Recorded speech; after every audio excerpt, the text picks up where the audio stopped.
my god, that's a split in half. My legs first. I lost my shoe. Oh my god, this is not a comfy way to get out. Anyways. I was trying to see how much space I have in the back, and the answer is no. Just no. No space. None. Important announcement 1. I bought new floor mats, and they come with the little RCZ text. Ugh. They were pretty expensive, like 80 euros or something, but... And there's only floor mats for the front, because the people in the rear, they just don't matter. The rear is just for handbags or children. No, handbags, purses, merces. So there's gonna be only 2 episodes left of the Peugeot, just because there's not that much to do anymore. There's a few more maintenance things, thermostat, door hinge, stuff like that. But everything else that's left to do is very, very small. It's not like I'm gonna do a 10-minute video on how to change the window washer pump. So there's not that much left to do. I need to sort out the logo, which might be a surprise by itself, but the only other thing that I have left to do with the the only other thing I have left to do with the Peugeot is gonna be one of those price analysis. How much should I buy it for? How much were the parts? Yada yada. And like I said, I'm not gonna do a full video on all the little tiny bits. 2 episodes and then pretty much the Peugeot is done. I think it's also time that I reveal some new projects. But right now, I'm just really happy I've got floor mats.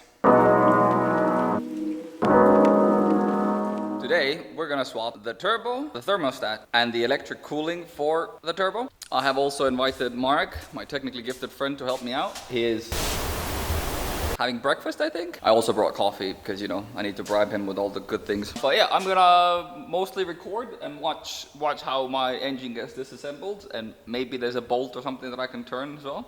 Got the turbo right here. It comes with a little manual on how to swap turbos. Not that useful. I could swap the brake pads, the brake rotors, but I forgot those at home. Maybe I can swap the windshield wipers. I know how to do that.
So as my mechanically gifted friend here explains, is that if it's an electrical fault in the dump valve, then the first cylinder is the closest, where the oil would basically just feed back straight into. I mean, he did try telling me that I'm missing a valve in the first cylinder, but I think that was a joke.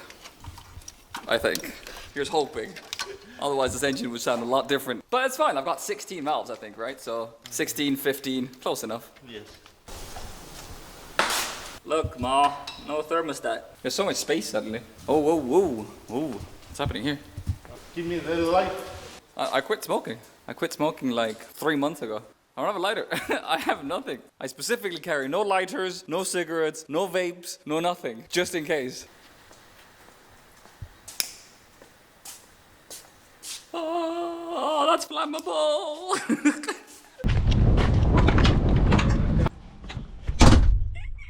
So I'm on my way to just go grab lunch.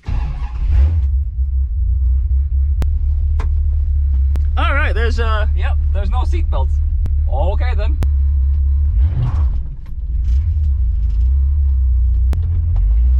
Bit of a weird cart to go grab lunch in, but unfortunately right now it's the only one.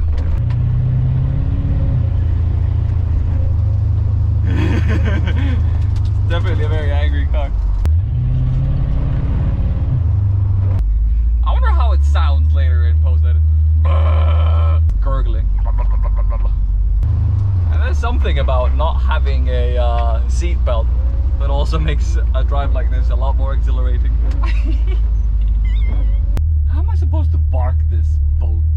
Why is the shopping mall full on a Sunday afternoon? And why is this steering wheel leather so soft? These are the hard-hitting questions we ask on this channel. It's real nice. Look.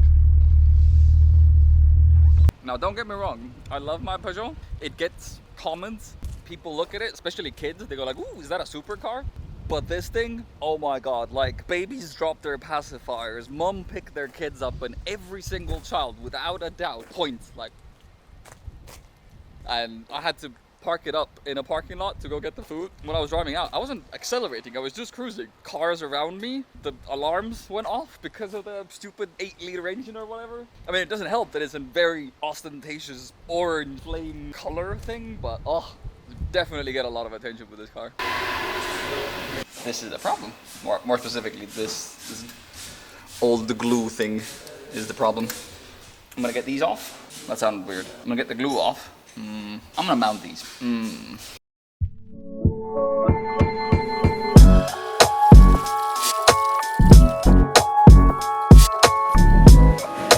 Oh no, I seem to have cut myself. Oh shit, I'm bleeding on the Peugeot.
Moment of truth. Alright, so far, so good. Let's go have a look at the...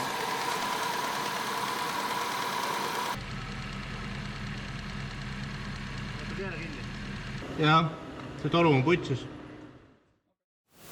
Pro tip, if you swap your turbo, spend the extra 10, 15, 20 euros or dollars or whichever is your currency, and make sure that you buy any of the sort of attachments that might go wrong, right? As an example, not saying that this is what happened, but this is exactly what happened. This is a turbo high pressure oil feed line. This part that goes into the turbo, this here has a little O-ring, and as it ages, it's not supposed to do this. So what happened is that we didn't swap this. Then we started the engine, had lots of oil pressure, and went all over a hot turbo. And that's where the smoke came from.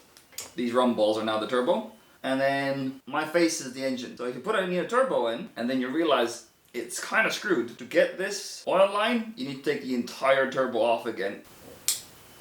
The next weekend, we basically did all of the same work again. I'm just gonna run through this time lapse even quicker. Turbo off, swap this, turbo back on, ta-da!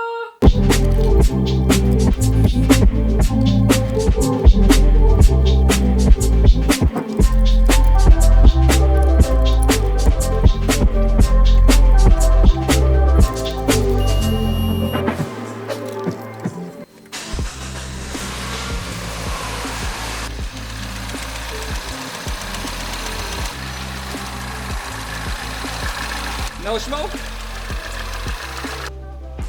I think the Peugeot is now basically done. There's some pretty things to do, like get new logos, maybe the wheels. Other than